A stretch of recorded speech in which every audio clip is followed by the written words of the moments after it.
নমস্কাৰ, আভা চেনেললৈ আপোনালোকক স্বাগতম জনাইছোঁ। আজিৰ ভিডিঅ'টিত মই আপোনালোকক আমাৰ কুঁহিয়াৰ খেতিখিনিৰ বিষয়ে অকণমান ক'বলৈ ওলাইছোঁ। একেবাৰে কম মাটিতে আৰু অতি কম খৰচতে কুঁহিয়াৰ খেতি কৰিও যে ধন উপাৰ্জন কৰিব পাৰি, তাৰ বাস্তৱ উদাহৰণ আমাৰ এই কুঁহিয়াৰখিনি। উন্নত জাতৰ এই কুঁহিয়াৰখিনি দেখিছেনে কিমান ওখ হৈছে।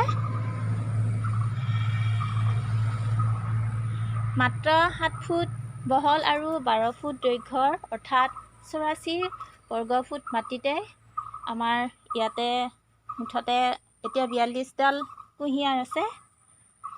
আৰম্ভণিতে ইয়াত 52ডাল কুঁহিয়াৰ আছিল। আমি ইতিমধ্যে 10ডাল কুঁহিয়াৰ বিক্ৰী কৰিছোঁ আৰু এইখিনিও গোগ হৈ আছে। আৰু আমি এই কুঁহিয়াৰখিনি প্ৰতিডালত 25ৰ পৰা 35 টকালৈকে বিক্ৰী কৰিছোঁ। কুঁহিয়াৰৰ ৰস বেচা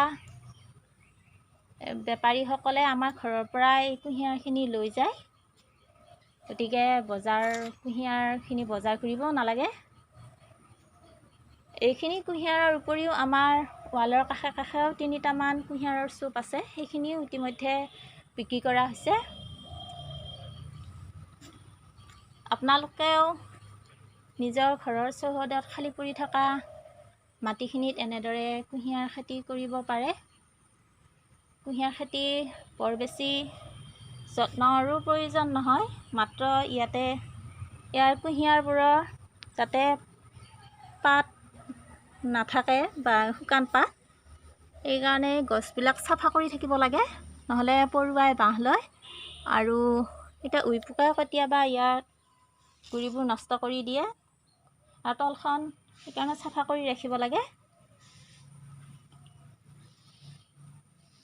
আপোনালোকে যদি ৰুবৰ বাবে কুঁহিয়াৰৰ আগ বিচাৰি নাপায়, তেতিয়াহ'লে বজাৰৰ পৰাই উন্নত জাতৰ মুকুলযুক্ত কুঁহিয়াৰৰ টুকুৰা কিনি আনি 2 বা 3টা পাব, এনেকৈ টুকুৰা কৰি লৈ ৰ'দ ঘাই ঠাইত মাটিখিনি কদলিয়াই এই টুকুৰা কৰা কুঁহিয়াৰবোৰ ৰুই দিব।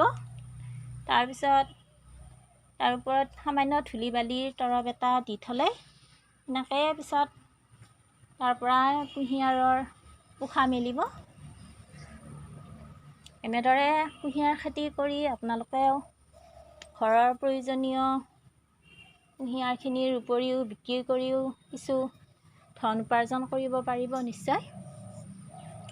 আজিৰ ভিডিঅ'টি ইমানতে সামৰণি মাৰিছোঁ। আপোনালোকে ভিডিঅ'টি চাই ভাল পালে লাইক, শ্বেয়াৰ, কমেণ্ট কৰিব আৰু মোৰ চেনেলটো ছাবস্ক্ৰাইব কৰিবলৈ নাপাহৰিব। ধন্যবাদ।